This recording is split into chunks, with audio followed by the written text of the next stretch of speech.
para ipakita ang tunay na estado ng ating bansa. Ilahad ang mga pinakabagong balita at pangyayari sa ating bayan. Ipaalam sa taong bayan ang katotohanan at ipaliwanag ang mga hakbang na ginagawa ng pamahalaan upang manatiling payapa at maiangat ang pamumuhay ng bawat Pilipino. Mula sa Pangulo ng Republika ng Pilipinas, Mayor Rodrigo Roa Duterte, ito ang Talk to the People. Siya sasabihin sa Benny. Good evening, Mayor. Good evening, Executive Secretary Salvador Medialdea, Senator Bongo, and to all the honorable secretaries and my fellow government servant. Well, I was tasked to report the DNR response by our Secretary Roy A. Simatu on the onslaught of Typhoon Odette. Well, first, on the clearing of roads and our initiative to help the people, no, na magkaroon na po sila ng mga kahoy, namigay na po ng mga chainsaws na ipahiram na po sa mga local government units sa Central Visayas, wherein Bohol po nabigyan, ang Cebu, Negros Oriental, at sa Palawan naman po ang Puerto Princesa at ang Taytay po ay nabigyan na rin po. At sa Surigao at Siargao po and sa Dinagat Island po ay nabigyan na rin po ng mga chainsaw para po magamit nila. At the same time sa Caraga po ay nakapagbigay na po tayo ng 90,000 board feet of wood para ho magamit nila. 45,000 ay naibigay po sa Dinagat Island. Sa Surigao City naman po ay 25,000 and sa Siargao naman po ay 20,000 board feet.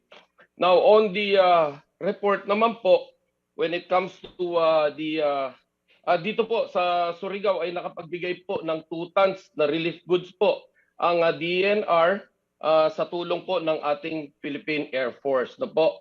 And on the report of the on the Siargao inspection and operation dated December 20 and 24, December 2021, the local government of Siargao, headed by Governor Francisco Tino Matugas and the Department of Environment and Natural Resources, agreed that the people residing in the coastal areas will no longer be permitted to return. It is for their safety. No po, sinisiguro po natin na hindi na po muling mangyayari ito pong nangyaring pagwasak sa mga bahay nila dahil sa lakas ng bagyong ito. No po? In lieu of this, the DNR will distribute parcel of land, no po, as per the instruction also of our President Rodrigo Roa Duterte, to qualified tenured migrants under the Protected Area Community-Based Resource Management Agreement. Ito po doon po ginagamit sa mga protected areas, no? Base po sa para ho sa kaalaman ng lahat, ang Siargao po kasi ay na-ideklara pong protected area to. Kung dito po ngayon magagamit ito pong tinatawag nating PAG-IBIG, no po, which has a term of 25 years and renewable for another 25 years, no po. Kung kaya't sa kasalukuyan ay ito po yung pinakamagandang naging pamasko po natin dahil December 24 po na i-deliver ang message na ito sa ating pong mga kababayan dyan po sa Siargao. No po? We encourage the local government unit concerned to form people's organizations in different municipalities to fast-track the facilitation of PAG-IBIG. Concerned mayors were advised to identify temporary resettlement areas until such time that PAG-IBIG will be awarded.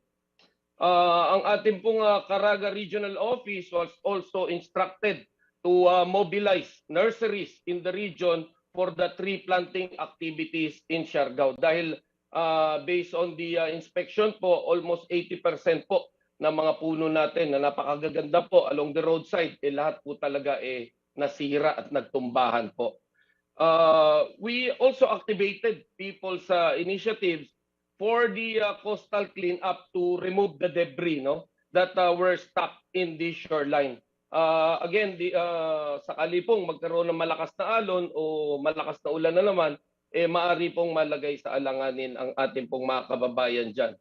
And 2 chopper load and 2 plane load of relief goods were delivered composed of tents, water, rice, canned goods, and instant noodles. Since very busy po ang lahat po ng mga vessels natin, aeroplano, the DNR were forced to charter planes. And of course, with the help of Governor Ryan Singson also, kung kaya't may nagamit din po tayong aeroplano. Around 100 stranded passengers in Siargao Airport were extracted using our chartered flights back to Manila and some in Butuan.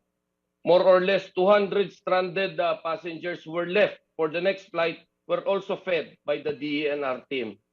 Well, these orders are delivered on December 24, 2021, before the Christmas Eve, based on the instruction of our Honorable Secretary Roy A. Simatu to assure the people of Siargao that victims of the onslaught of the typhoon Odette also deserves a happy Christmas. That's all po, and our operation continues. We will be heading to Bohol naman po para magdala pa rin po ng aming pong mga relief goods po at makatulong sa ating makababayan doon. Maraming salamat po, Mayor. May tanong na ako sa iyo. Tanong biro lang. Saan si Roy? Well, nasa travel po siya sa Iloilo dahil tinitingnan niya rin po yung situation po doon naman sa Iloilo. Okay. Believe ako. Baka ang landing niya Boracay, ha? Hindi, sabi ko biro lang. I know he's really very busy. And he's a hard worker. Gusto ko lang maitanong, yung lipatan ng mga tao na space in that near the where they are now staying, yung relocation sa Ay, gobyerno. malapit lang po. Opo. Lupa ng gobyerno. Opo, ito po yung mga protected areas po na pwede naman hong gamitan ng tenurial instrument. Oh, good. Mas mabuti yan. Marami mo namang lupa ang gobyerno. Bigay na lang ninyo sa mga tao. Within the next few months. Pasa mo na lang sa sino bang sa DAR. Sa DAR para they can come in and said plan for these people in areas. Yung aking advice is kung mag-rehabilitate kayo ng isang community and you would want to look for the space, if it's a government land, ibigay na ninyo lahat. Wala nang those idle government land, idle lang of the government, not productive. Better give it to the people right away. Nandito lang siya na sino bang pumalit kay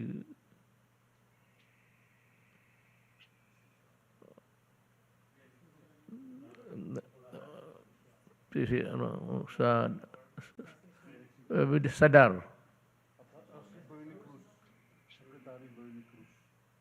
Babae? Dating undersecretary. Idagdag na lang niya yan doon sa land reform, My sense is that yung lahat ng lupa na pwedeng ibigay sa mga tao, whether really they were victims of the typhoon or not, ibigay na lang yung na kaya nilang ibigay. Kaya nating ibigay lahat. Wala naman tayong maraming tao talaga. And, if you want to improve the place, you have to deal with the people.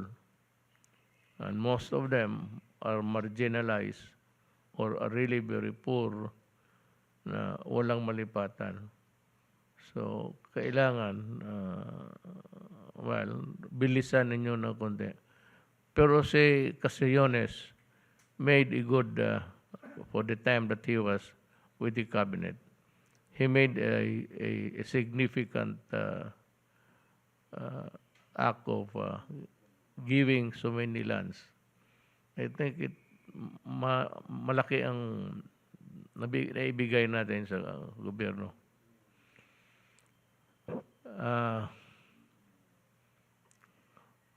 Tignan ko, I just to si ano na, si Sir, you want to read the word? Go ahead. Maraming salamat, Mr. President. I have a few slides to show. William Dar, please. Mr. President, Senator Bongo, E.S. Bong Medialdia, fellow members of the Cabinet, gusto kong ibahagi po yung aming ginagawa sa Department of Agriculture, of course, always in partnership with various departments of government, including that of the private sector. As of today, Mr. President, ang total damage and losses sa agriculture natin sa bansa ay umabot na po ng almost 6 billion pesos, still counting. And this has affected almost 62,000 farmers and fishers, and the total area affected is more than 70,000 hectares. And if you translate this into volume of loss in terms of food metric tons, that's already almost 105,000 metric tons. Now, looking at the losses by commodity, the fisheries sector has been hit hardest, followed by rice, and the third one is coconut, and of course the others that would include infrastructure, corn, livestock, high-value crops, and other machineries, 13.7%. And again, if you look at the total production loss of rice this year to date, we have lost almost 700,000 metric tons. This is 3.4% of the 20.3 million metric tons target this year. Next slide, please.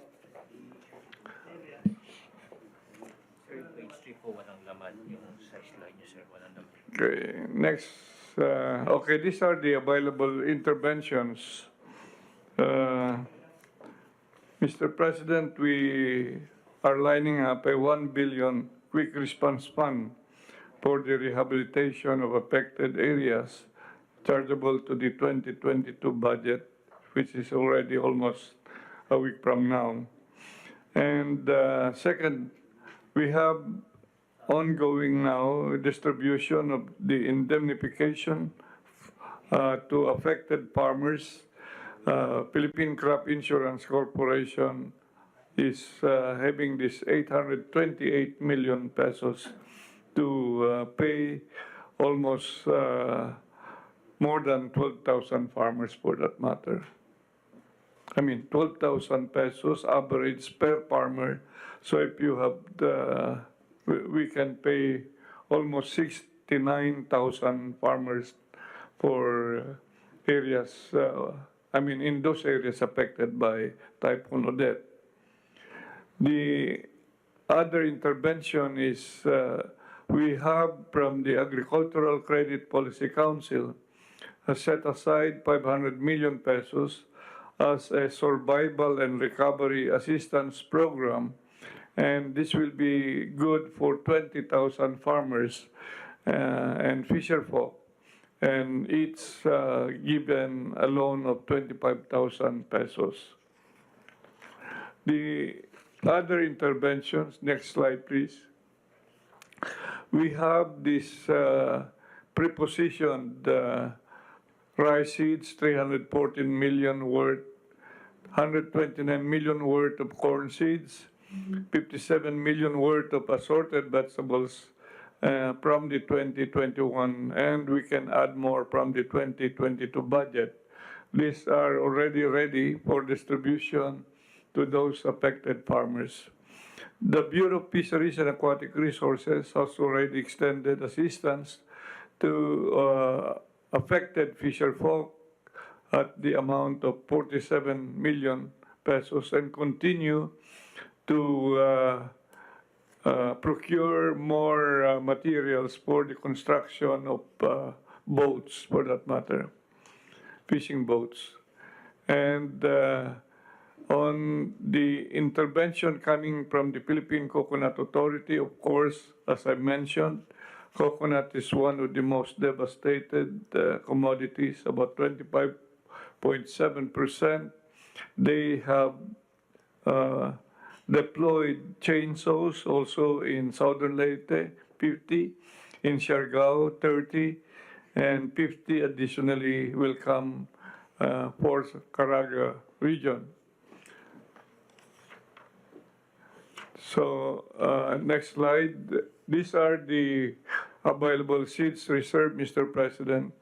For rice, 73,958 bags, 24,032 bags for corn, and 5,632 kilograms for assorted vegetables.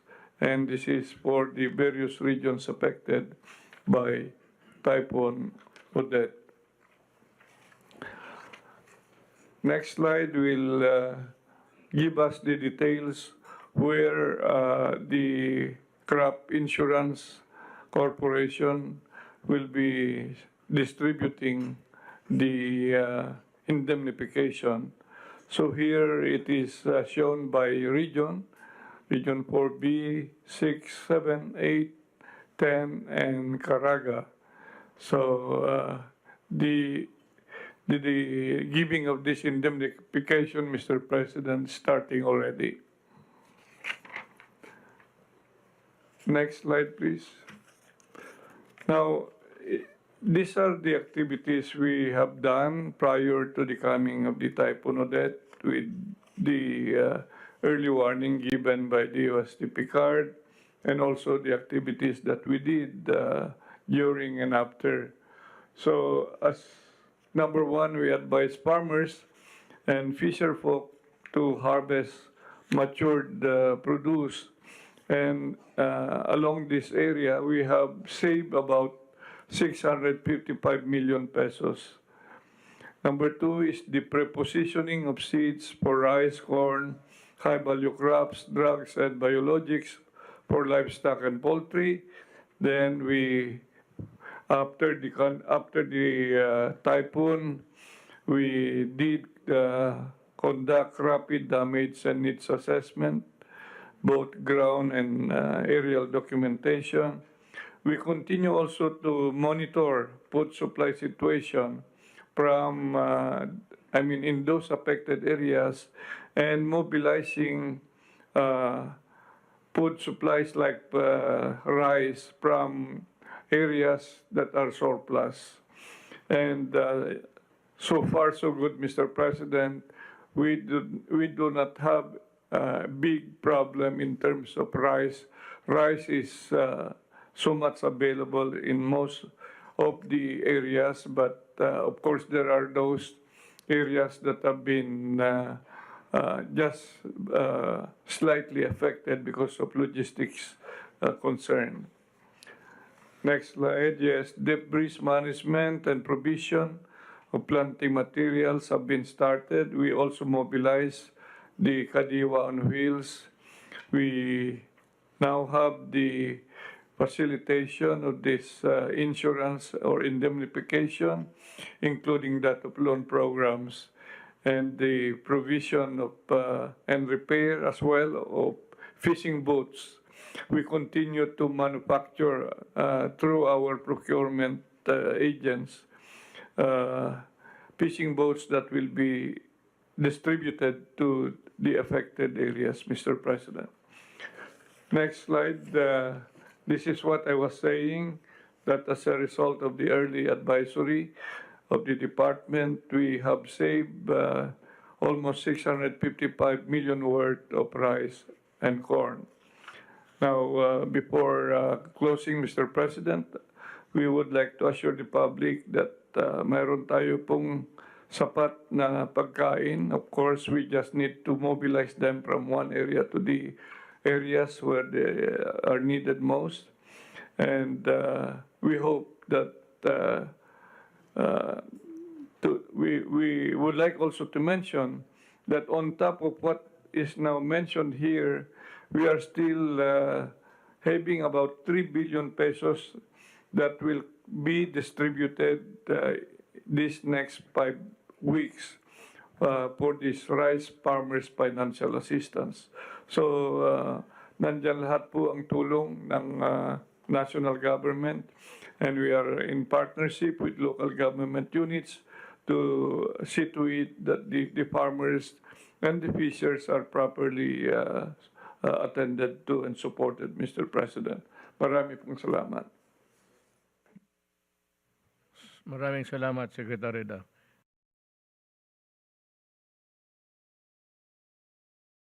Well, you go ahead. Yes, Mr. President, I have a short presentation as well.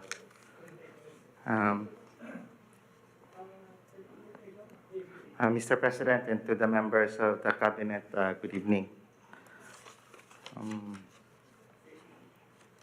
You just go ahead, they can hear you. I'll explain first, Mr. President, the effect of the typhoon.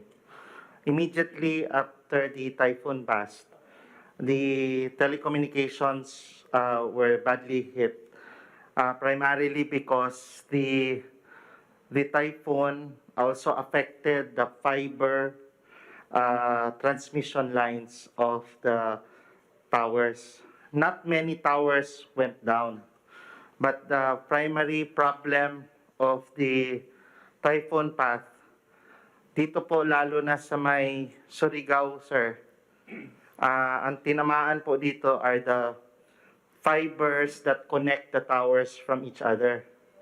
And when those fibers were uprooted and also torn, nadali po immediately yung telecommunications, not just of Surigao, sir.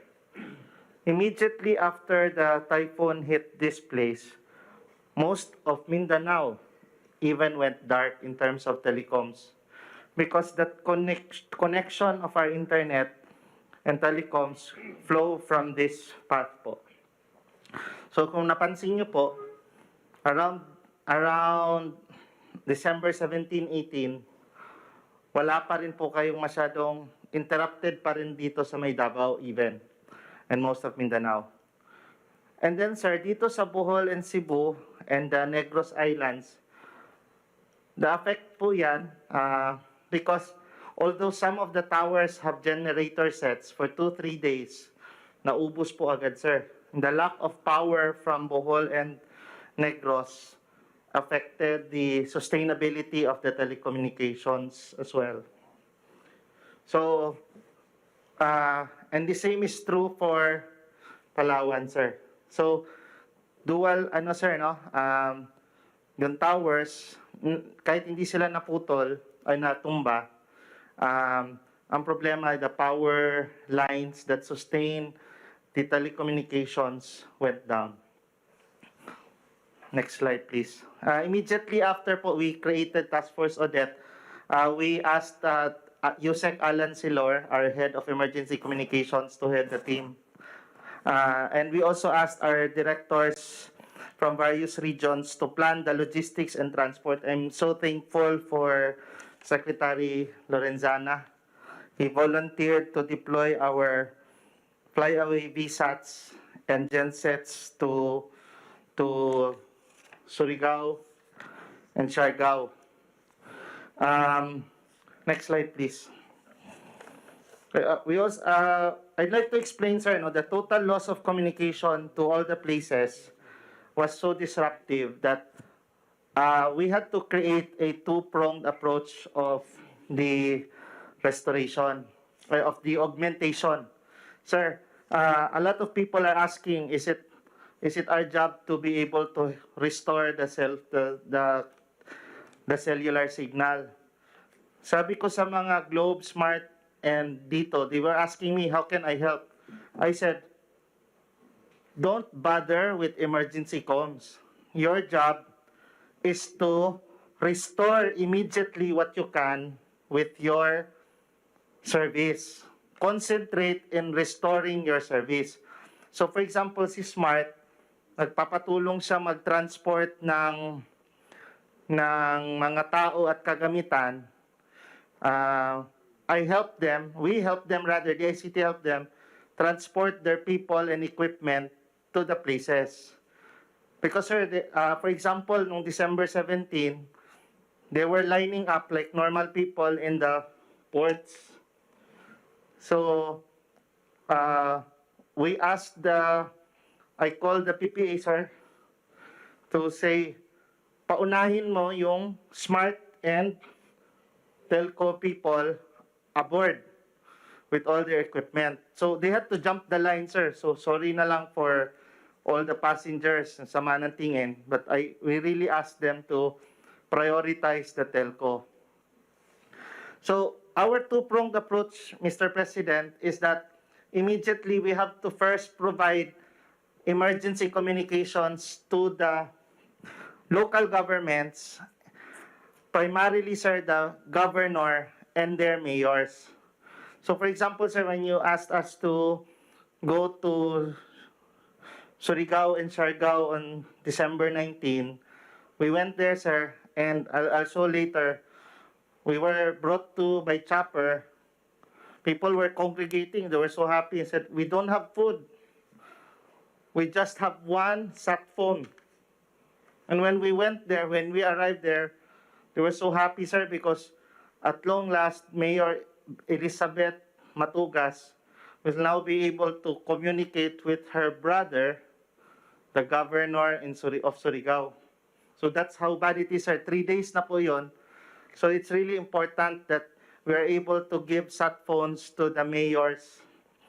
And the same is true pala with Bohol. Governor Artiap was breathing on my neck, asking for sat phones for each of his mayors. Okay, sir. The second approach, sir, is yung connect tawag. Now, so difficult, sir, because when we go to a place, they'll see that we have restored the signal through VSAT. People begin to congregate, and it's so heartbreaking because we keep on telling them, this is for the use first of emergency coordination. But people will really congregate and say, can we ask, can we call? So we also have to establish Connect Tawag Center, sir. I'll go through the restoration, the response on a per province. Mabilis lang naman, sir. Can you go to the next slide? So Siargao, sir, that's what I was saying. Yusek Silor instructed Mayor Beth, she's the mayor, sir, and we gave her as one sat phone. And immediately, sir, all of a sudden, that same day, for after 3 days, she was already able to coordinate with Governor Matugas, her brother. This was December 19. And then, sir, the other thing that we needed is to restore communications on the Siargao Airport. When you arrived here on December 23, sir, that was made possible because if without communication, you cannot land the plane because you do not know if the airstrip is clear, sir. So we needed to, you need to know, somebody's got to say it's okay. Kasi nangyari, sir, people are in the airstrip, sir. And then, sir, malaking tulong din ang mga telco. Di talaga nila maiwasan. So they have this mobile cell sites then, which they help augment. So sabi ko, okay na yan because why did Smart do this? It will really take time for them to restore the tower-based telecommunication, sir, because problema yung power at putol pa talaga yung mga certain transmission. Next slide, please. Sa Dinagat, sir, we provided the VSAT for the EOC, sir, for the OCD. And then ganun din, sir, si Governor, sir, parang sobra na siyang tuwa na meron na siyang sat phone. Because this was December 20, sir. 4 days na rin po, wala pa rin silang pantawag. So they could not contact, sir. And this was in response to your, this was December 19 din, sir. Sunday ng gabi, sir. So, next, sir. Sa Surigao, sir, we now have the Connect Tawag Centers. So, people are now able to go to the Connect Tawag Centers to call. Ito po yung emergency, mayroon po tayong emergency vehicle, sir. Ito po, sir, pinadala po namin to, sir, bago magbagyo. Kaso nga lang, ang dami talagang sinagasaan ng bagyo, sir. So, meron pa tayong pinadala din ganitong mga moves, sir, sa Bohol, sa Cebu, and then sa Palawan, sir, we really just had to fly away VSAT, sir. In Visayas. Ayan, sir, oh. So, yung dinudumog na ng tao yung mobile cell site, sir. So, this mobile vehicle, sir, serves as a mobile tawag center, sir. This is in Bohol, Negros Occidental, sir. Ayan, sir. Yan, ganito kalaki yan, sir. Tatlo yan, sir. May parang malaking truck, may Land Cruiser, at saka motor. Lahat po yan, sir, may radio, tapos may Wi-Fi din at VSAT. Tapos si Governor Gwen po, binigyan din na po natin sa kanya po to, nilagay po namin sa Cebu. This was, late na po to, sir. This was December 22. Magpapasko na, sir. So, ito, sir, she really waited for this to come. Next, sir. Sa Palawan, sir, thank you to the Philippine Coast Guard, sir. Si Philippine Coast Guard po naglipat nito from Batangas. Dinala po to Palawan, sir. So, pero awa ng Diyos, sir, we already have power in Palawan, except for 5 barangays. So, we have to lend the GenSat, sir. So, I was telling Sec Kusi that we really need gasoline because hindi naman nagtataas ang presyo, sir, pero kulang ang supply, di ba? So, yung GenSats, ang generator, sir, apart from powering the VSAT, magcha-charge pa ng cellphone, at nagcha-charge na rin kung ano-ano, sir. The commercial telco, sir, as we said earlier, we asked them to concentrate on restoring their services. Sa Palawan, sir, 95% na silang okay. So, malapit na rin naman silang maka-restore. And then, 60% sa Visayas, 64% sa Mindanao. Si Smart naman, sir, nag-increase na rin, sir, 76%. Palawan, 78%. So, sir, you might be wondering bakit mababa pa rin. Power po talaga ang kulang. At power yan ang reason. Pero pag meron na yung power, sir, sindi agad yan, sir. And then dito, sir, reach 75% in Mindanao. Yan, matatapos yan sila siguro, sir, before New Year, sir. Thank you po. Last, sir, requested actions, we need fuel. At saka we need the help of the PNP to help protect the Connect Tawag dahil dinudumog po, sir. So, kung walang police, mahirap silang pa-fall in line at saka yung iba nagtetelebabad, sir. So, So, pag may police po, medyo napipigil, sir. And then, hirit na ako ng number 3, hindi yata nadagdag sa kan. I was asking Sec Art earlier, as soon as possible, as soon as pwede na talaga, sir, we need to also still be prioritized in the transport, sir. We are still to deploy about 100 VSATs and SAT phones in the next few days. And we are simply asking na ma-prioritize ang aming, para siyang ano, sir, parang bypass lane ba? So pag nagpakita ng DICT card, pasakayin ka agad sa commercial planes or commercial ports, sir. Thank you po.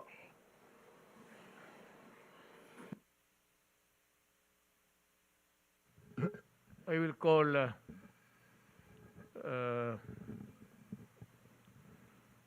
Secretary De Rosario, then si Rolly, Secretary Bautista. Then maybe we'll ask the Secretary of Education.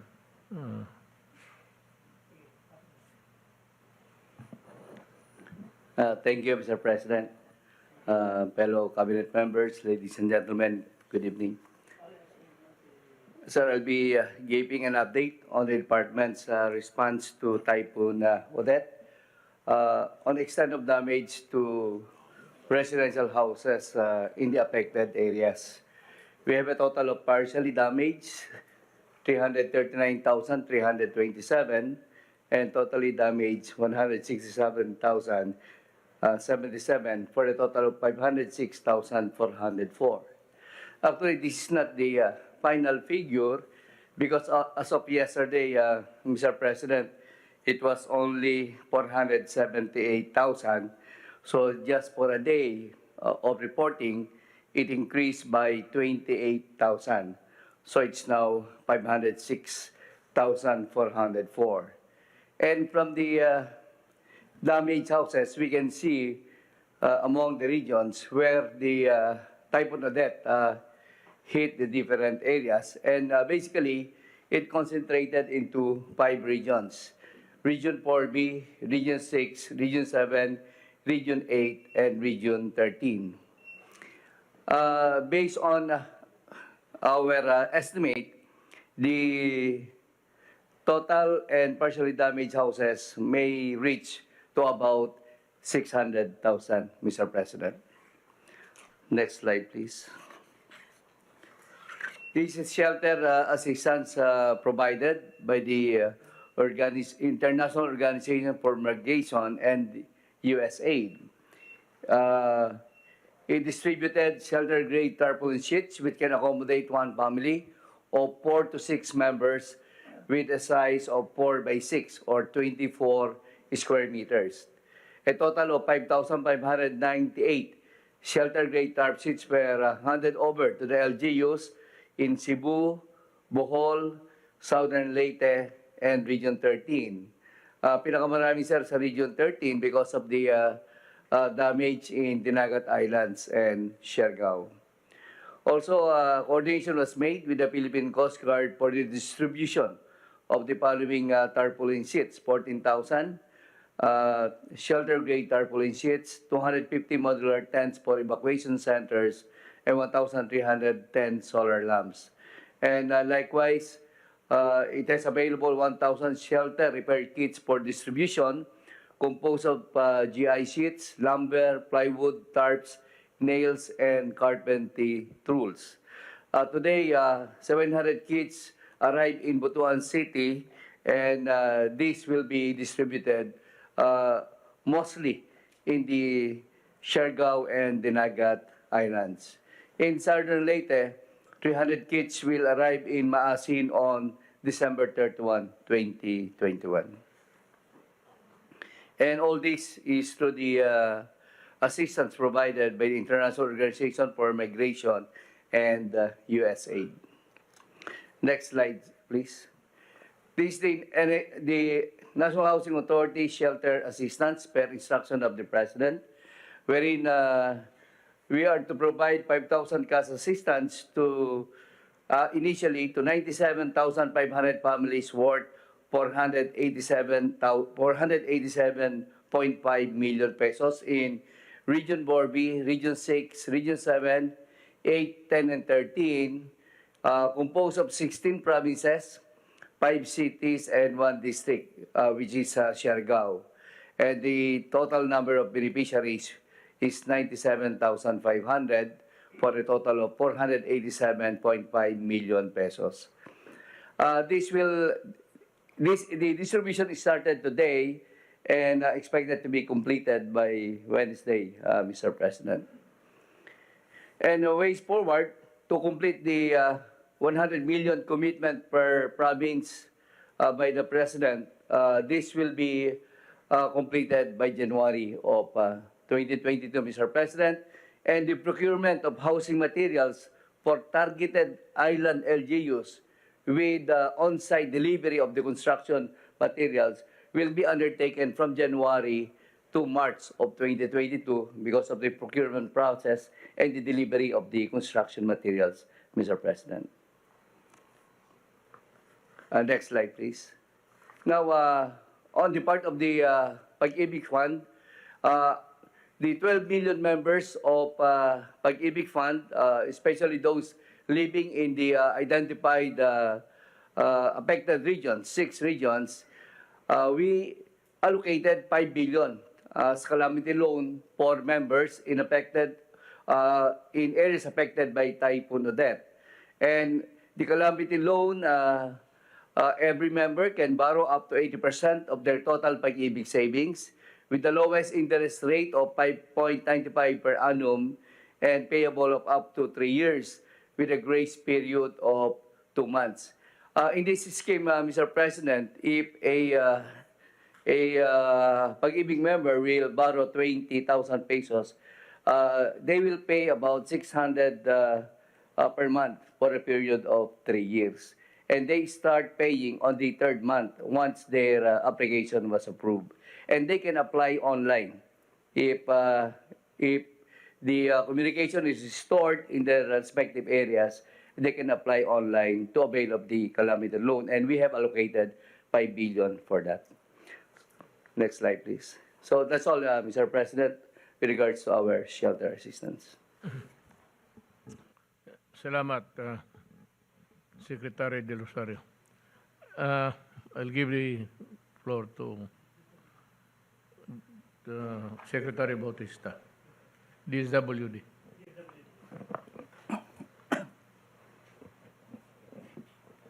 Could you show my slide, please? Mayong gabi, Pangulong Mayor Rodrigo Roa Duterte at sa ating lahat. Salamat po sa pagkakataong may ulat ng DSWD ang ginawang pagtugon sa pangailangan ng mga biktima ng Bagyong Odette, katuwang ang ibang sangay ng gobyerno.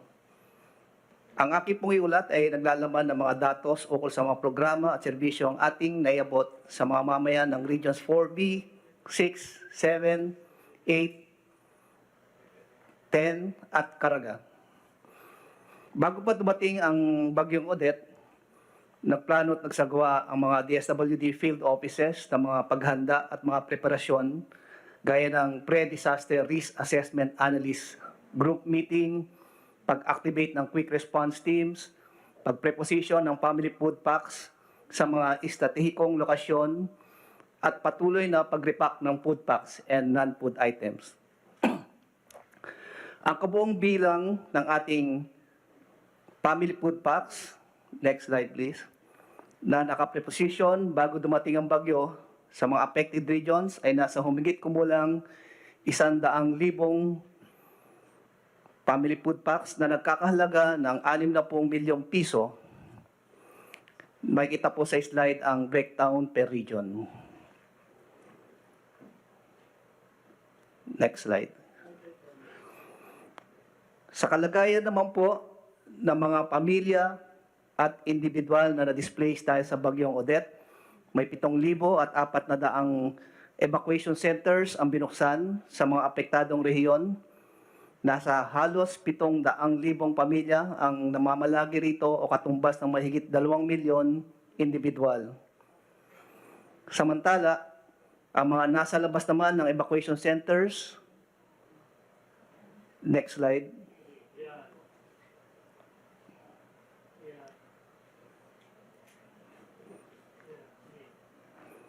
Ang nasa labas naman ng evacuation centers ay halos nasa 260,000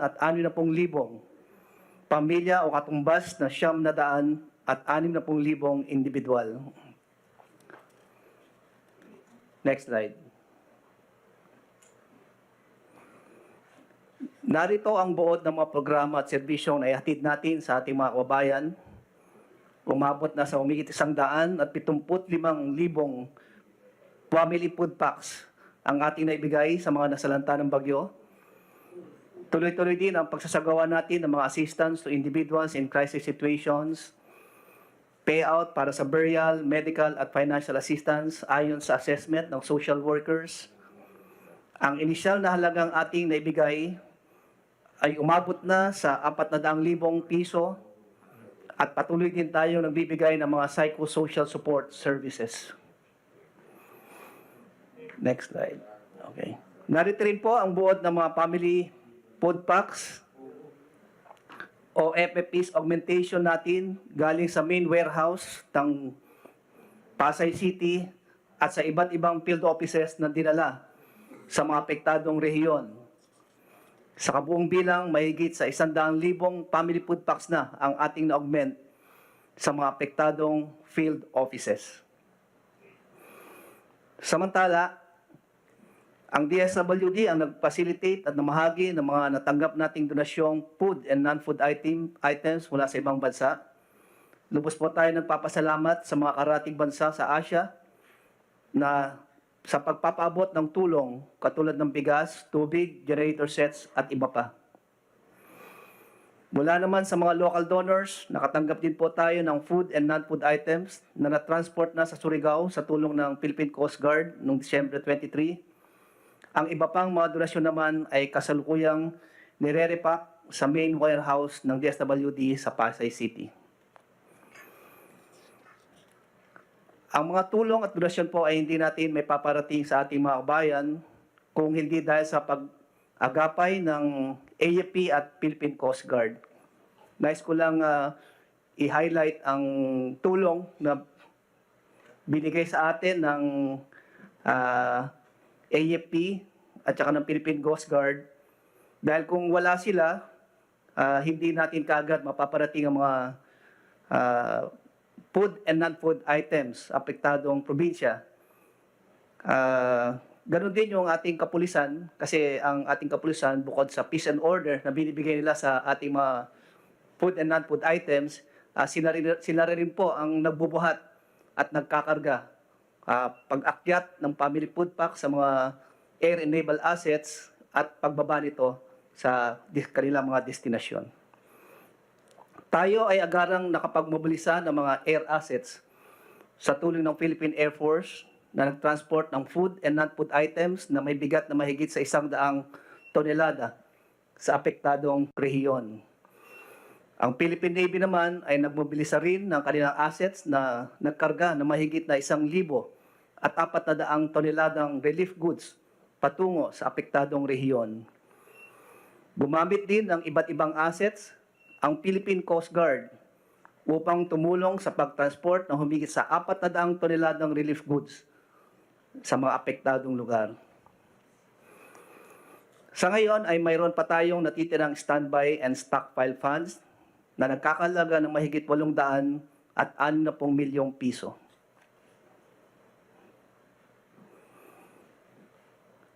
Kasalukuyan ay patuloy tayong namamahagi ng mga food and non-food items at financial assistance sa pamamagitan ng AIX, lalo na sa mga bayan na malubhang nasalanta ng Odette. For the information ng ating Pangulong Mayor Duterte, ongoing po ang payout natin sa DAPA, Siargao, at ang target po nating beneficiaries dito ay 14,000. Also, within this week, magpipayout din po tayo sa isang munisipalidad at isang syudad sa Negros Oriental. Meron din po tayong payout sa Bohol na more than 100,000 beneficiaries at 6 na priority areas sa Palawan, approximately 50,000 beneficiaries. Tayo ay nakikiisa rin sa pagsasagawa ng post-disaster needs assessment, katuwang ang mga LGUs at Department of Public Works and Highways. At panghuli, tayo rin ay nagbibigay ng psychosocial first aid intervention sa mga individual at pamilyang apektado ng Bagyong Odette kasama ng Department of Health. Dito po nagtatapos ang aking ulat, Mayor, at maraming salamat po. Salamat, Secretary. Tawagin ko sino ba mauna dito? Secretary Halad.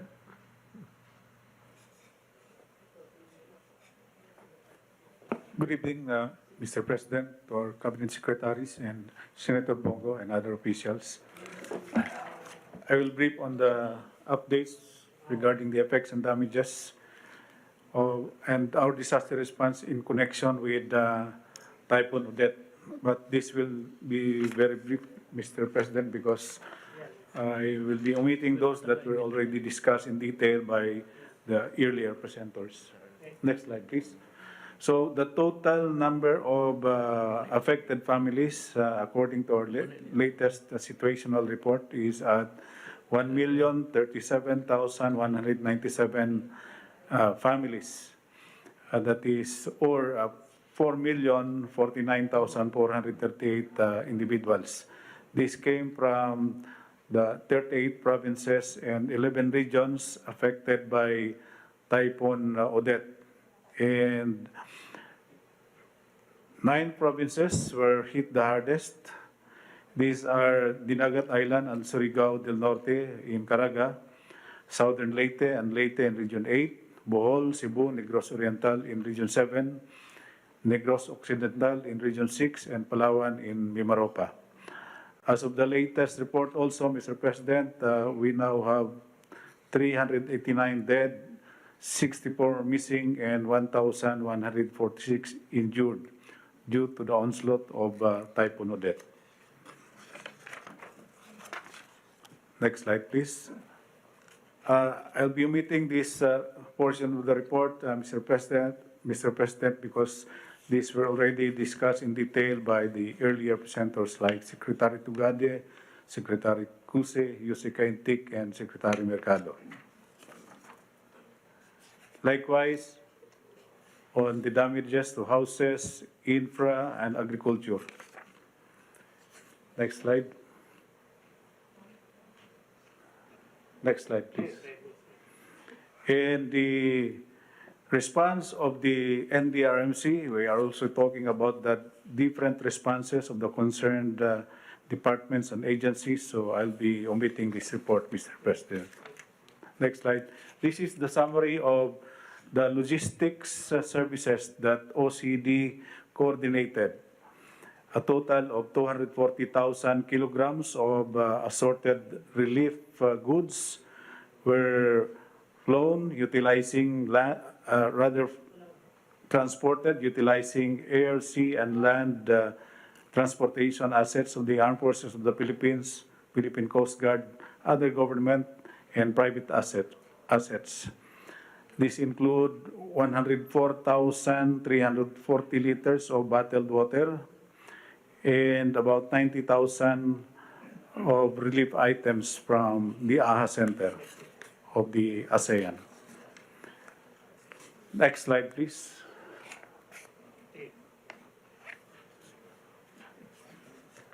These are, back pa. No, forward. Okay, anyway, forward. These are the disaster management facilities that we activated. 7 government command and control centers or emergency operation centers activated. The main EOC is at the and the RRMC Operation Center in Camp Aguinaldo. This is hosting the response cluster or crisis management team meetings. And it is likewise replicated in the different regions affected. Mimaropa in Batangas City, Iloilo in Region 6, Mactan Air Base in Region 7, Tacloban City in Region 8, Cagayan de Oro in Region 10, and Butuan in Caraga City. We also activated 3 emergency logistics hubs. We are using as main logistic hubs the Delsa warehouse inside Camp Aguinaldo, Quezon City. Since the stocks of this warehouse were already distributed, this is empty, so we are using it as drop-off points for donations and their staging points. We also established a logistics hub in Mactan Air Base and in Surigao City. In the event that more international assistance will be coming in, we are proposing to establish one-stop shop in these sites as the need arises. Mactan International Airport as our main one-stop shop, and NAIA in Pasay City and Davao City Airport. Next slide, please. We are monitoring these donations from domestic donors. We monitored donations from 43 government agencies and 79 private organizations. And these are the recipient localities: Bohol, Cebu, Leyte, Negros, Palawan, Surigao, and Siargao. And these are the items that we have received: mostly food, water, temporary shelter, shelter kits, construction materials, medicines, hygiene kits, learners and teachers kits, temporary learning spaces, generator sets, and fuels, and the others as shown. Next slide, please. For international assistance, we have monitored these offers. 16 countries are offering their assistance, 5 international organizations likewise. We have accepted the donation from Japan through JICA, and for reporting to DFA are the assistance from Israel, Taiwan, China, and the AHA Center. Next slide. Let me add also, Mr. President, that we have delivered a total of 104,340 liters of bottled water from Ormoc and Laguna plant of Nature Spring. And today, we are transporting 1 million bottles to the Port of Manila. This will be loaded on a Navy ship and to be transported to Visayas. And tomorrow, 1 civilian cargo aircraft will be ferrying 30,000 bottles to Palawan. And ongoing also is the land transportation of 750,000 bottles from Ormoc to southern Leyte and Leyte. We are also assisting in the provision of tarpaulins and succulents. The succulents can be used as temporary dividers for the temporary shelters of the affected families. And for our way ahead, Mr. President, we are now coordinating and planning for the conduct of post-disaster needs assessment, which will formulate the which will be the basis for the formulation of the rehabilitation and recovery program or plan of those areas affected. So that's all, Mr. President. Good evening. Thank you, Yusek Khaled. Yan ang sinasabi ko. This is the time when the law should apply. The law on the proclamations of calamity should not be dependent on the assessment of the damage, because that exercise should come days after the catastrophic event. Na sinabi ko, kaya napilitan tayong not really disobey, but I told the COA, if I have to wait for that report, it would come about 1 week, 3 to 1 week. So the resulting, not really delay, but the period of assessment comes very much later. But anyway, yun yung tingin ko that's the flow of the law sa ano. We would like to ask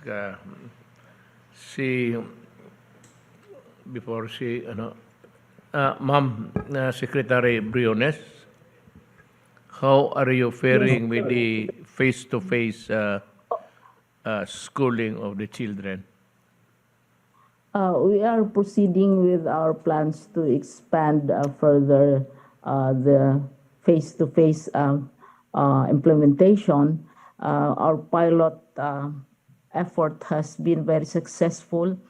Sa lahat ng mga schools na inopen natin, public, private, international, as well as other types of school, wala ni isang COVID incident.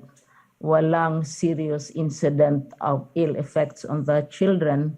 So we believe that we can proceed. And we thank you for your permission given to the Department of Education and the Department of Health, as well as the DILG, to continue the assessment of schools which can be eligible for the expansion of face-to-face, Mr. President. But first of all, I would like to apologize for my non-physical presence because the results of my PCR tests did not arrive on time. I'd like to inform you, Mr. President, that I was in Region 7 before, during, immediately after, and I was also stranded for 3 days in Negros Oriental, along with other officials of Region 7 because of the problems which were already described. I will try to endeavor to make my assessment and report as brief as possible because the report on education, Mr. President, mirrors what has already been reported to you as happening in the other sectors of government, as well as the actions which have been undertaken. So I will focus on those which are relevant to education. Our first slide is that, of course, 11 regions were affected, 121 school division offices, 29,671 schools, and 12 million learners. I will not dwell long on the summary of hard-hit regions because the earlier reports already mentioned them, and our report also echoes to a great degree the extent of the damage of the typhoon. On the summary, please, can we continue with the slide, please? So I will not dwell long on that because you are already familiar, and you yourself, Mr. President, have seen the extent of the damage. These are specifically on the schools and our school facilities. Next slide, please. Immediately after the storm, I went down and visited, and there were still aftermaths. And I visited, for example, a school in Valencia Elementary School, which was run over by a huge tree and destroyed the roof. And it's also reflective of what is happening to the other government buildings. Next, please. This is in Puerto Princesa, Palawan, which all of us know was badly and severely destroyed, damaged by the typhoon. This is in Region 4B. Schoolhouses whose roofs have flown off and the fury of the winds and the rain. Okay, next please. This is in southern Leyte, Himbangan Elementary School. I have visited most of them, Mr. President. As I said before, even during the storm, I was going around in Negros Oriental because I am used to storms, whether of the physical, the psychological, and whatever variety. Next, please. This, Mr. President, dramatizes what you mentioned a while ago, what happened to a school in Siargao. You'll see the middle building is really, it's as if it went through a grinder. And just behind, you mentioned the coconut trees falling down. You mentioned banana trees, coconuts, and that is proof, this photo is proof positive of what happened in Siargao and in many other school buildings. Thank you. Next, please.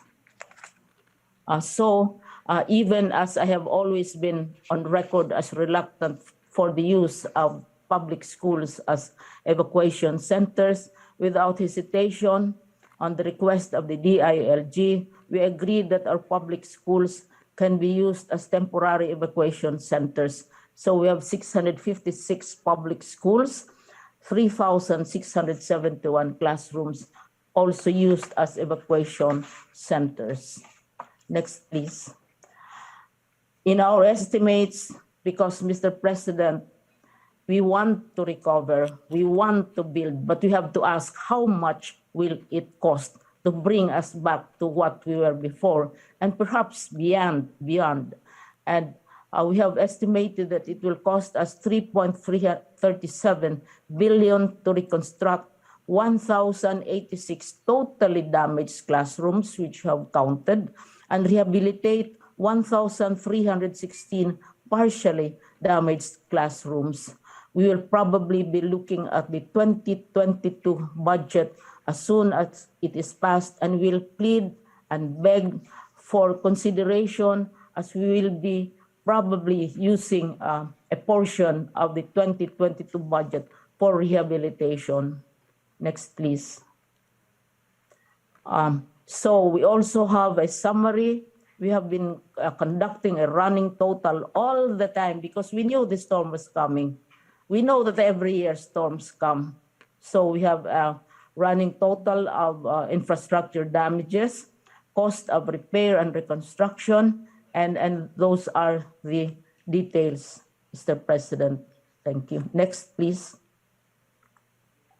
So we will need, back to the 73.43 million to replace the non-infrastructure damages and so on and so forth.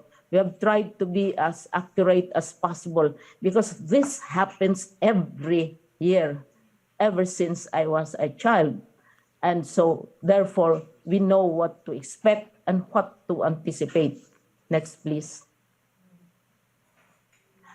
From the Quick Response Fund, one of your earliest instructions, Mr. President, was to check on our quick response funds if there is any leftover. It's already the end of the year, Mr. President, and we have counted.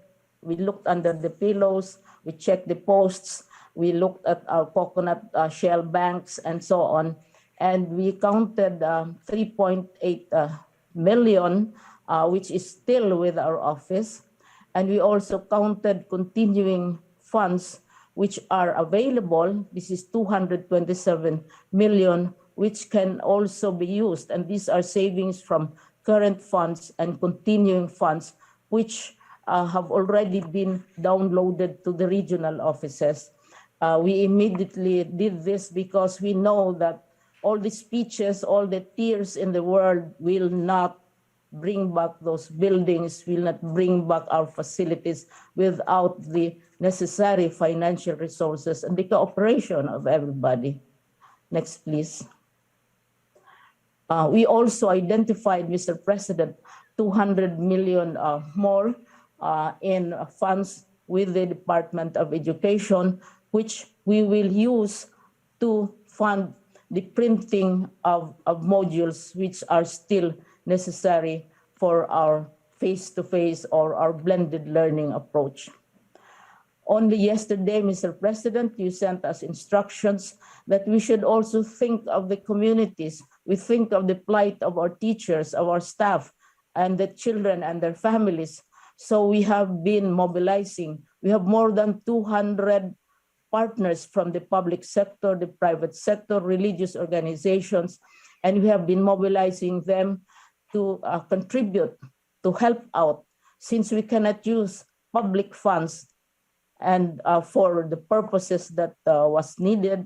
So I encouraged and instructed the regional directors to start campaigns, and especially our own office in the central office, which is into partnerships. We have a group which does nothing but concentrate on partnerships with the private sector and with various groups.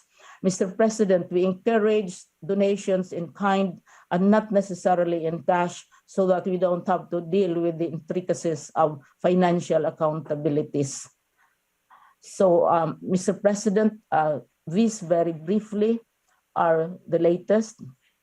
To summarize, Mr. President, we will continue and we will endeavor to expand face-to-face classes. We survived 2 world wars, insurrections, revolutions, volcanic eruptions, floods, and all that, and schools continued to open. And this, Odette, will not stop us from continuing. Thank you, Mr. President. Yung Odette na yan, hinahanap ko pa ang gaga, babae ang Odette. By the way, ma'am, si Sal Panelo, kasama natin sa cabinet, Secretary for Presidential Legal Advisor. He was in Zambales this afternoon, and he was maybe campaigning, but he was able to manage to have a crowd, and most of them were teachers. Sabi ng mga maestra kay Sal to convey to me na ang mga teachers raw wala, nakalimutan ko. So sabi ko na tignan lang natin if there's any money. But you know, I'd like to inform you, ma'am, and the rest of the teachers all over the country that I have signed already the service recognition incentive and gratuity pay for the government teachers. So, in a few days, maybe ma-download na yan sa whatever is the mechanism for that. Pero ito yung matatanggap nila. Service recognition incentive and gratuity pay for the government of employees. Thank you, Mr. President, for not forgetting the profession from which your mother spent and gave her life, professional life for. Only last September, Mr. President, you signed an order granting 910 million pesos for 1,000 award for each teacher during Global Teachers Day. And we have endeavored to add more steps so that in the ladder of professions of the teachers, so that they can move even without waiting for the next person to retire. They can move within ranks. Also, they have special hazard pay. We also increased the uniform allowance, and they can spend the uniform allowance as they please. If they like their old uniforms, they keep the money. If they don't like their old uniforms, they use the money to buy. And as I said, they have special hazard pay, and we have never failed on giving them the benefits that you have promised them on time. However, this has to be according to law, and you have done this several times, more than any other president, more than any other administration. The movement of the salaries of teachers has been faster than those of other professions. Thank you, Mr. President, and thank you for that last 910 million, which you generously awarded the teachers, and now they are looking forward to what you also promised them. Thank you in their name. Thank you. It's already signed ba? Napirmahan ko na to. So, for a few... Salamat, Mr. President.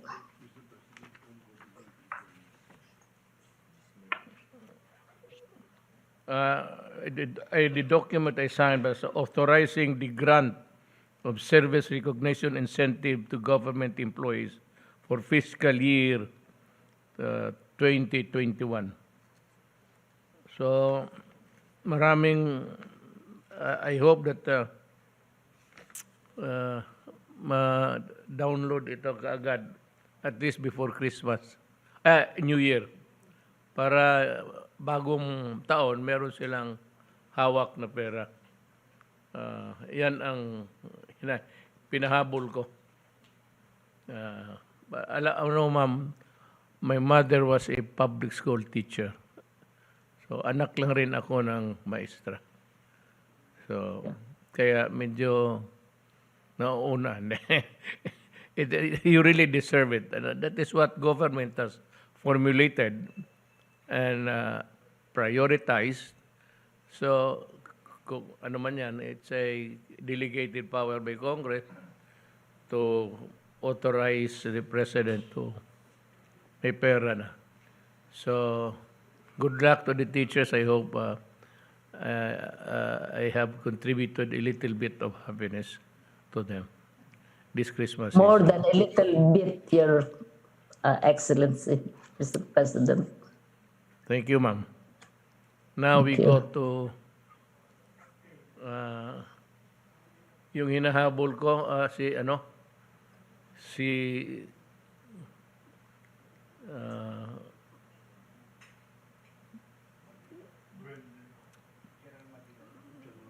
General Madrigal.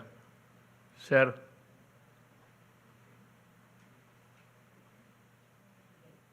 General Yes, sir. Madrigal, can you hear me? Mayong gabi po, mahal na Pangulo. Mayong gabi po sa ating mga miyembro ng kabinete.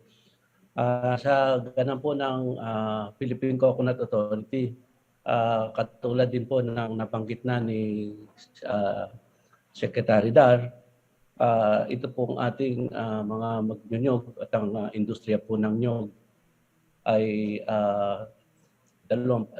bali 25% po ng damaged agricultural crops natin ay ang ating nyugan. Katunayan po, about 10 million coconut trees po ang totally na damage sa atin. Ang karamihan po nito ay sa Region 13, nasa mga 5.7 million trees po. At sa Region 8, about 3.9 million trees. Meron din po tayo mga partially damaged pa. Maabot din po ng doon po sa mga nasabing rehiyon na tinamaan ay nasa mga 11 million trees. Although ito po mga partially damaged trees ay pwede pa rin po nating ma-rehabilitate. Now, ang ating pong ginawa, katulad po sa nabanggit din ng ibang ahensya, ano po tayo ng mga chainsaws, nasa mga 500 chainsaws po yung ating ipinapamahagi sa lalong-lalo na po sa Caraga at saka sa Region 8. At ito pong kasama po ang aming mga tauhan sa Philippine Coconut Authority na para masiguro rin po na yung pong mga qualified trees lamang ang ating maputol. At para po naman mas save natin yung iba pang mga puno na nakatayo na pwede pa natin mapakinabangan. At dito po yung po mga puno na mapuputol, pwede po magamit, sabi nga po ng ating mahal na Pangulo, ay pwede rin itong maitulong sa pagpapatayo ng mga temporary shelters at katulong po ang ibang ahensya sa clearing operations na ginagawa natin. Now sa tulong po na ating gagawin maliban po dito, kami po ay naglaan lalo na po sa darating na ating 2022 budget, yung pong ating mga tinamaan na mga puno, i-concentrate po natin yung ating coconut fertilization program, nasa mga 225 million po ito, dito po sa mga rehiyon na tinamaan ng Region 4B, Region 6, Region 7, Region 8, Region 13.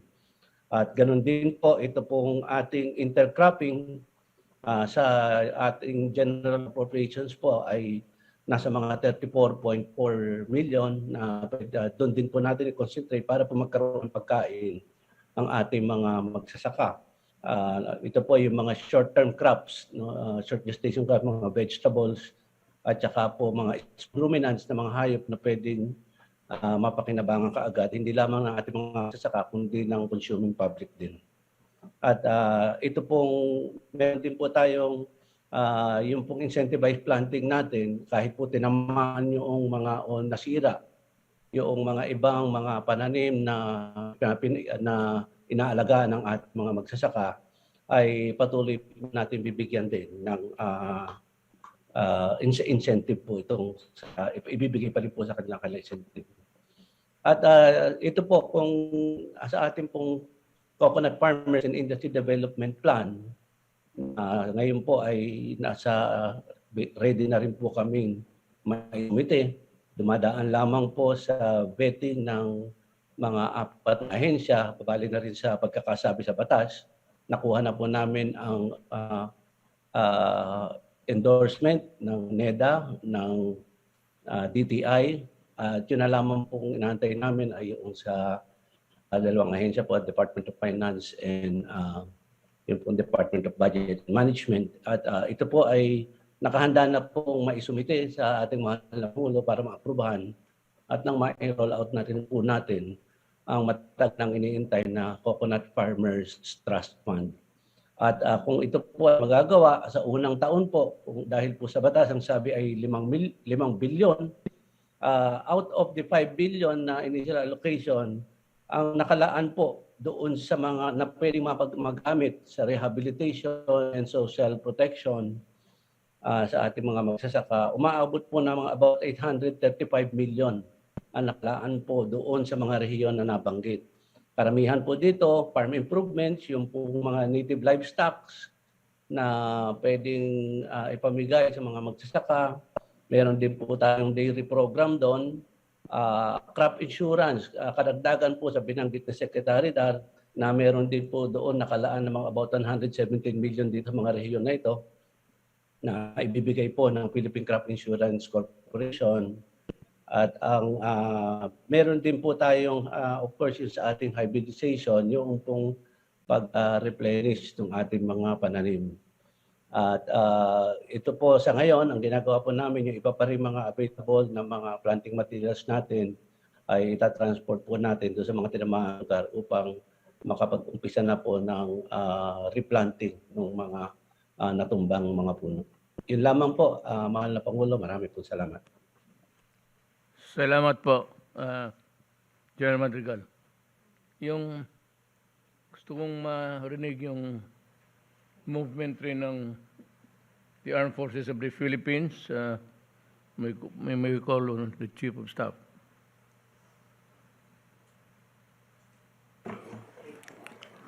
Mr. President, Senator Go, Secretary Mijaldea, members of the Cabinet, good evening, sirs. Maayong gabi sa tanan. The updates of the AFP was included in the earlier presentation on the DND AFP HCDR operations. As reported earlier, sir, the AFP has deployed over 6,800 personnel in the different regions. Next slide, please. And these are also augmented by the deployment of our air assets from the Philippine Air Force. We have, next slide, we have actually deployed 27 of our aircrafts, including the 11 Black Hawks, which were very, very helpful in the rapid damage assessment and the relief operations that we executed from Cebu to the different islands. And most of these aircraft have been flying daily, and some have been performing 2 to 3 sorties every day just to maximize the transport of supplies. Next slide. These are the total number of goods transported, and we also facilitated, as reported earlier, the evacuation of stranded tourists from Siargao, numbering 324. Next slide. 15 of our naval assets were also deployed, including the biggest ship that we have, BRP Tarlac. This is LD-601, which is actually now back here in Manila after performing one sortie, bringing to Cebu a boatload of supplies and materials. Next slide. So we were able to transport over 1,400 tons through our naval assets. So this is the summary of the resources being deployed. This includes also 769 land assets. They are trucks, military trucks, transporting supplies from the different ports to the different destinations. Next. And the total number of stranded tourists and individuals evacuated, and the tonnage and volume of supplies being transported. Next. Aside from employing the personnel in the affected areas, we were also redeploying units from outside of the area. This includes a battalion-size marine unit, the Marine Amphibious Ready Unit from Manila, deployed to Cebu, helping Visayas Command in its relief operations. We also deployed engineer construction teams from the Philippine Army. We have the 51st Engineer Brigade based here in Manila, sending teams to augment 53rd Engineer Brigade in Cebu. And also we have the 55th Engineer Brigade from Zamboanga and the 54th Engineer Brigade from Lanao del Sur, augmented to our engineer units in Cebu. We also deployed our teams from the Philippine Navy Construction Engineering Brigade and squadrons from the Air Force Engineering Wing. Joint Task Force Storm, these are the units from Catbalogan Samar, also sent out 34 carpentry teams to help in the reconstruction of damaged houses in Maasin and Limasawa Island. We also deployed our COMEL teams from Manila to help out in restoring signal capabilities of our units in Cebu and Bohol. We have been involved in the rapid damage assessment and needs analysis and the transport of relief goods. We also have the Civil Military Coordination Center. This one, sir, is a base here in Metro Manila. This is center is being used to accept donations from NGOs and from other agencies, and in coordination with the NDRIMC, we facilitate the transport and prioritization of the donations to the affected areas. And next slide. Next slide. We have also coordinated with the Philippine Navy affiliated reserve units. Some commercial boats have been used for the transport of other cargoes. We have Galdelos 2 and Santa Clara Shipping. These are Philippine Navy affiliated reserve units. Per the initiative of the Philippine Air Force, the Philippine Airlines also accommodated 5 tons of relief goods from Manila to Cebu. We have also deployed our mobile kitchen to Cebu. And we also help us facilitate the donation of the government of Israel to Siargao. And yesterday and 2 days ago, we conducted Operation Christmas Drop by sending goods and supplies to our detachments in the West Philippine Sea. These detachments were also affected by the typhoon. So it gave much relief to our soldiers, believing that they are really being taken care of even in being deployed in the remote areas. We also facilitated the arrival of a C-130 from Taiwan, carrying donated relief goods. And per instruction of the President, sir, the BRPM Pangol is anchored in Siargao, and we added medical teams to augment the team here from Manila. These teams came from East Mincom and 4th Infantry Division to make the vessel a floating treatment facility. Next slide. Some of the pictures are shown. These were shown earlier, sir. Next. Next.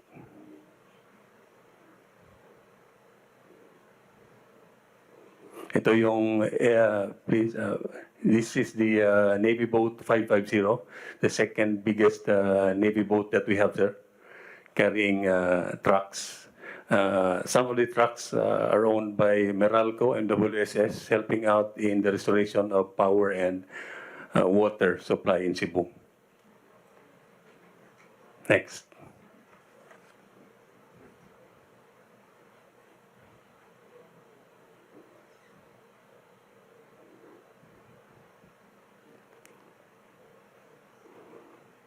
Next.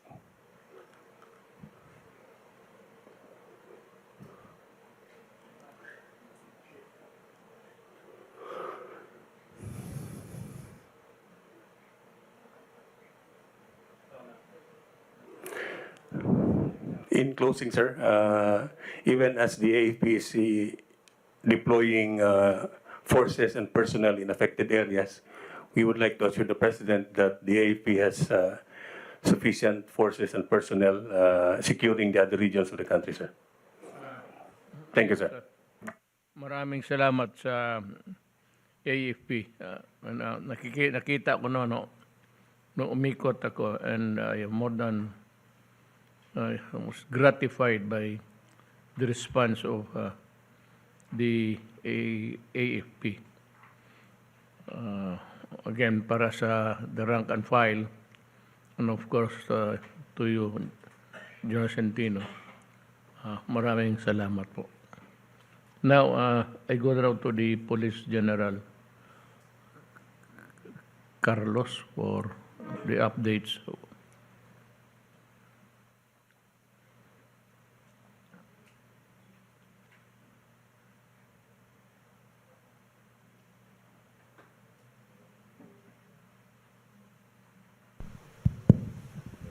Magandang gabi po, Mr. President, Rodrigo Roa Duterte, to Senator Bongo, Executive Secretary Attorney Bildaldea, Cabinet Secretaries, ladies and gentlemen, magandang gabi po.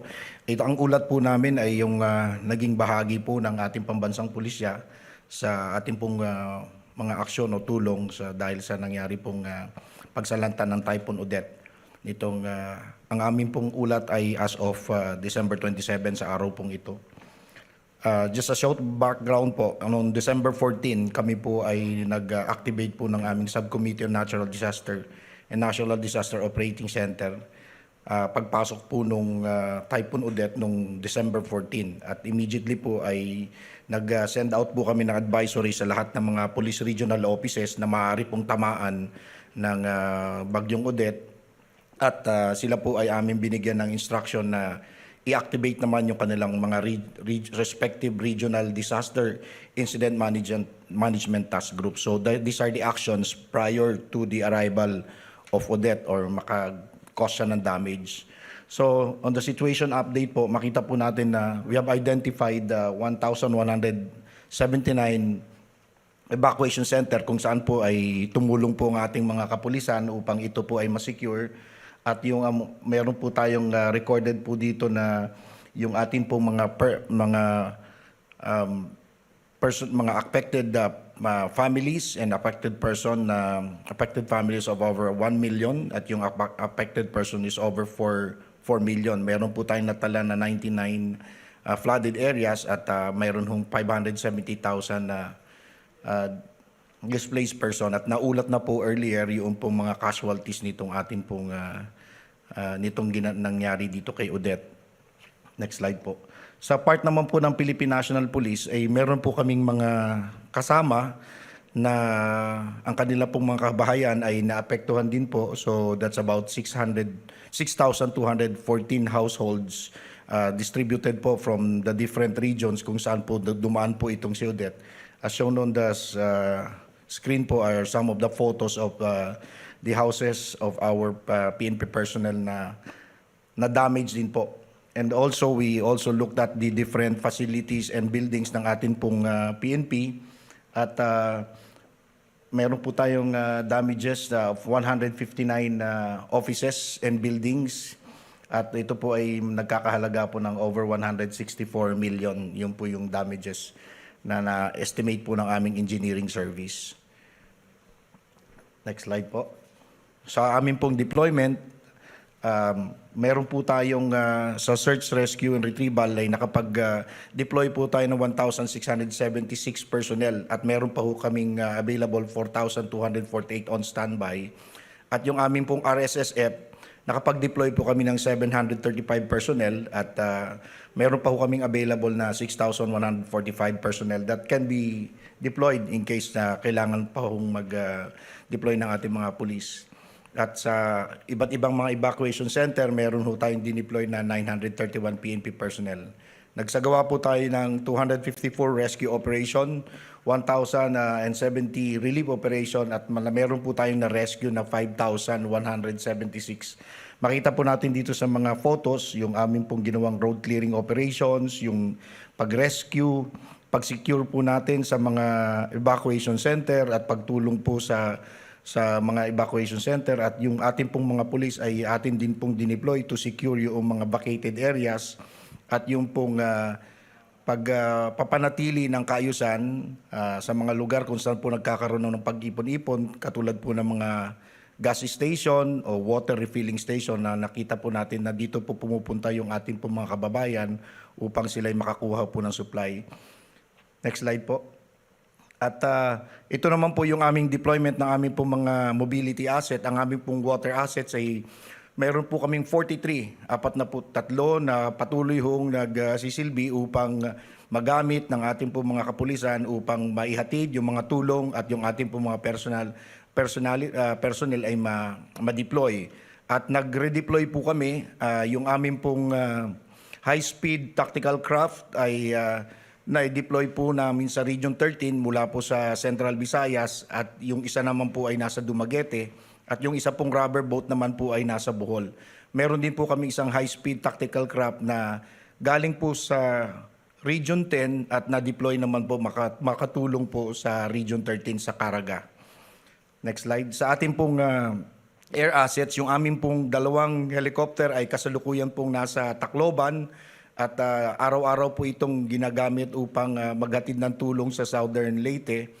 At yung tatlo naman po ay nandito pa ho sa PNP hangar dito sa GenAb dito sa NAIA. At yung apat naman po ay ongoing po yung kanilang periodic maintenance.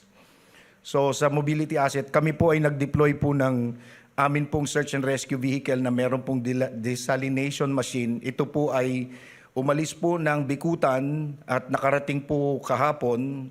Nasa Southern Leyte na po ito kahapon.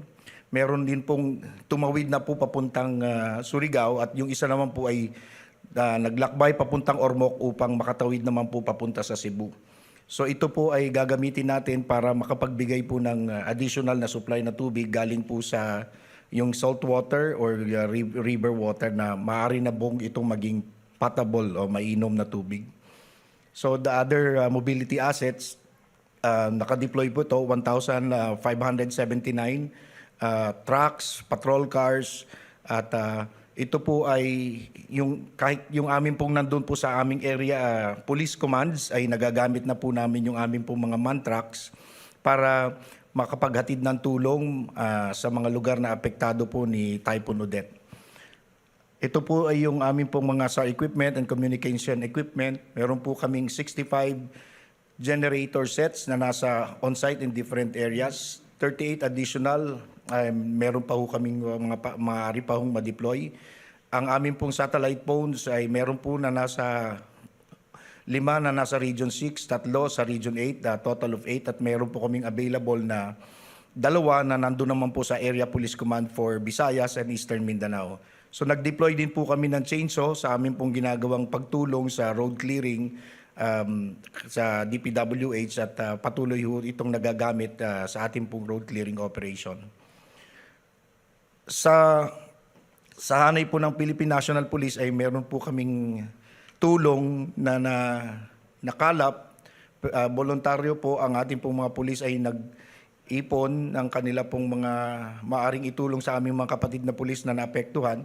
And we were able to generate 16 million pesos and an additional 11 million worth of goods. Ito po ay as early as December 18 ay nag-conceptualize po kami ng Police Big Brother concept kung saan immediately po ang Police Regional Office 5 ay sila po ang naging Big Brother ng Region 8 sa Southern Leyte on December 18. Bumaba na po sila kaagad at naghatid po ng tulong. At yung pong mga regional offices na sa Mindanao ay Region 11 and 12 are supposed to help Caraga. However, sabi ng Region 10, hindi na ho nila kailangan po ng tulong. Inabot na rin po ng Region 9, Region 10 at BAR ang tulong ng ating pulis doon naman po sa mga kababayan natin sa Region 13. So nung sinilip po namin ang Panay Island at Negros Island noong December 18 ay ang ating pong Police Regional Office 4A ang siya naman pong tumulong sa Western Visayas. At ang ating pong mga Police Regional Office sa Luzon, Region 1, Region 2, Region 3, Cordillera and NCR, i-focus po namin for Region 7. Doon po namin binigay yung mga tulong na yan. At dahil naging state of calamity po ang Palawan, ang buong Region 4B, iswinning po namin ang tulong ng Region 1 to Palawan. So nagkaroon po kami ng Big Brother concept at yung mismo po ng pulis natin na po ang siyang magbibigay ng tulong sa amin pong pulis na naging biktima para po maayos ang kanilang bahay at maibigyan po ng tulong kaagad. At mabigyan din po ng tulong yung ating mga kababayan. And after po nung pagpupulong sa Cebu noong December 23, nung tayo po pinatawag ni Presidente, nag-usap po kami ni Chief of Staff and he stated that he will do a Christmas drop. So ang ginawa lang po namin, nag-conduct din po kami ng simultaneous Christmas drop, Operation Christmas Drop, and bringing the spirit of Christmas doon po sa mga kabataan sa mga affected areas. Sinabay po namin ng pagbibigay po ng tulong, ngunit may dala po kami mga candy, mga laruan para po dun sa mga kabataan. At in all the affected areas, ginawa po namin to simultaneous. At yung hindi naman po affected, ay naggawa din po sila ng Operation Christmas Drop to reach out to depressed areas. So two-way, nakakaatid na po kami ng tulong, ay napapasaya po namin. And I would like to thank the concept given by Chief of Staff AFP, twinik lang po namin ng konti at the same with the Armed Forces, itutuloy po namin ito hanggang December 31. So, moving forward, patuloy po yung aming pagtulong sa search, rescue, relief and retrieval operation kung kakailanganin at yung aming pong pagpo-provide ng security sa mga evacuation center at sa mga community at yung iba pa pong request. Yung aming pong available communication equipment, ang aming pong COMEL ay bumaba na rin po para matulungan yung aming mga opisina at yung aming pong pagbibigay din po ng tulong o security to other government agencies para po maibalik yung serbisyo o yung rehabilitation po sa mga iba't ibang bahagi ng naapektuhang lugar. Yung amin pong RSSF are to be deployed para po mapalitan na po yung napagod na po nating mga pulis, sila po yung makapagpahinga. So the new fresh policemen from the unaffected region will proceed to the affected regions to help out para makapahinga ng 1 linggo, then rotate naman po namin ulit. So tuloy-tuloy din po yung amin pong pag-deliver ng mga relief goods, mga generator sets na nanggagaling po sa amin pong mga partners and community partners at saka advocacy group. Just today, we received an additional generator set, food items, and other health and hygiene kits na binigay naman po ni Undersecretary De Bolsinas, at yun naman po ay dedicated for Tabang Cebu. Nandun na po si Undersecretary De Bol sa Cebu, tatanggapin niya na po yun at ibibigay po namin sa amin pong mga kababayan sa Cebu. So that's the report po ng amin pong ating pong pambansang pulisya. Maraming salamat sa pagkakataon na nagiging bahagi po kami sa pagtulong sa ating pong mga kababayan. Magandang gabi po. Salamat po, General. I hate to tell you this, but I have to cut our program tonight. Ay, kukunti lang naman. You will have your chance. When is the next Talk to the People? Next week. So you'll have a chance to, if there's anything that you will report or can report or will report, we can have it next Friday. This coming Friday. So, maraming salamat sa inyo. By the way, Sir, si General Carlos, there's a spike of hold-ups na riding on tandem. Somebody reported to me. So, kindly look into this problem. Will go, sir. Will go. We'll do it. Thank you.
Hanggang Pasko magtatrabaho ako.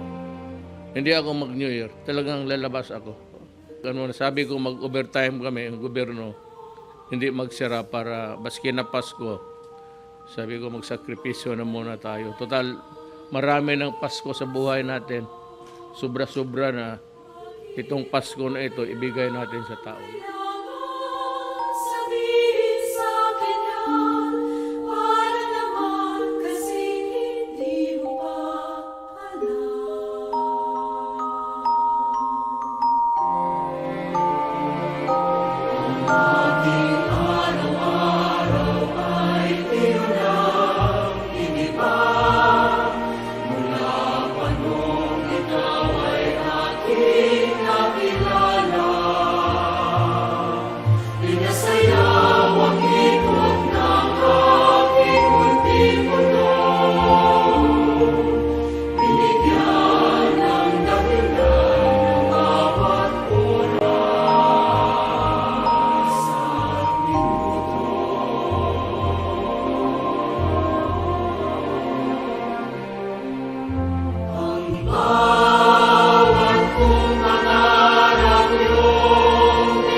Hindi ko kayo makakalimutan at hindi ko kayo mapabayaan.